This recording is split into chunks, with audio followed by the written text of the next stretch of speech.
তৃণমূলের জারিজুরি শেষ, একেবারে ভোটের আগেই কেন্দ্র বাহিনী কিন্তু আসছে রাজ্যে। মোট 480 কোম্পানি বাহিনী টহল দেখবে গোটা রাজ্য। অর্থাৎ এক কথা একটা ব্যাপার একেবারে পরিষ্কার যে ভোটের আগেই আইন শৃঙ্খলা নিয়ন্ত্রণ করার জন্য কড়া নির্বাচন কমিশন।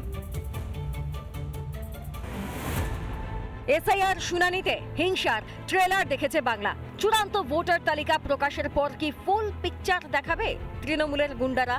ঝুঁকি নিতে নারাজ কমিশন। মার্চের শুরুতেই বঙ্গে বাহিনী। নির্বাচনের সময়, নির্বাচনের আগে, নির্বাচনের গণনার পরে বেশ কিছুদিন অন্তত যেন নিরাপত্তা মানুষ পায়, মানুষ যেন এই নিরাপত্তাটা 26-এ যেন পায়। কারণ 26-এর পর থেকে পশ্চিমবঙ্গে যে জনতার সরকার, বিজেপির সরকার প্রতিষ্ঠিত হবে, সেই সরকারের প্রাথমিক শর্তই হবে গণতন্ত্রের রেস্টোরেশন। রাজ্যে ভোট ঘোষণা না হলেও ভোটের আগেই কেন্দ্রীয় বাহিনী চলে আসছে রাজ্যে। 1 মার্চ 240 কোম্পানি কেন্দ্রীয় বাহিনী আসছে এবং তারপর দ্বিতীয় ধাপে কেন্দ্রীয় বাহিনী আসছে 10ই মার্চ।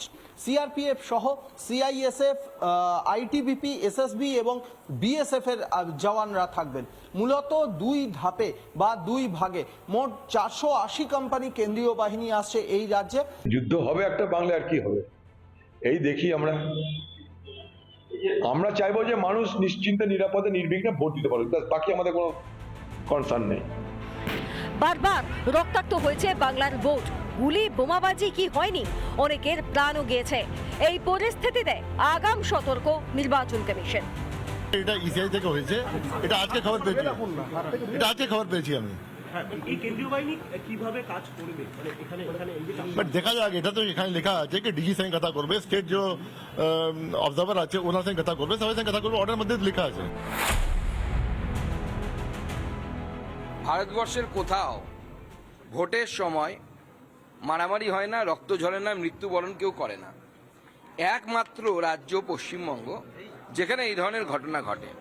অত্যন্ত উপযুক্ত পদক্ষেপ, কিন্তু এই সমস্ত কেন্দ্রীয় বাহিনী আমরা বিগত দিনে দেখেছি তারা কাজ করে হচ্ছে জেলার পুলিশ সুপারের আন্ডারে, থানাগুলোর আন্ডারে। এই থানাগুলোর আন্ডারে কাজ করলে কোনো লাভের লাভ কিছু হবে না। বাংলায় হিংসামুক্ত ভোট করতে প্রচুর বাহিনী মোতায়েন হয়েছে। ভোট গ্রহণের দফা বেড়েছে, কিন্তু তৃণমূলের গুন্ডামিকে বশ করা যায়নি। কিন্তু এবার হেডস্যার আরো কড়া। এবার কি করবে ঘাসফুল? সব জারি জুড়ি তো এবার শেষ। রিপাবলিক বাংলা।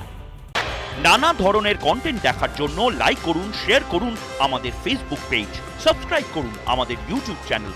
পাশাপাশি অন্যান্য ব্রেকিং নিউজের জন্য অবশ্যই চোখ রাখুন রিপাবলিক বাংলায়।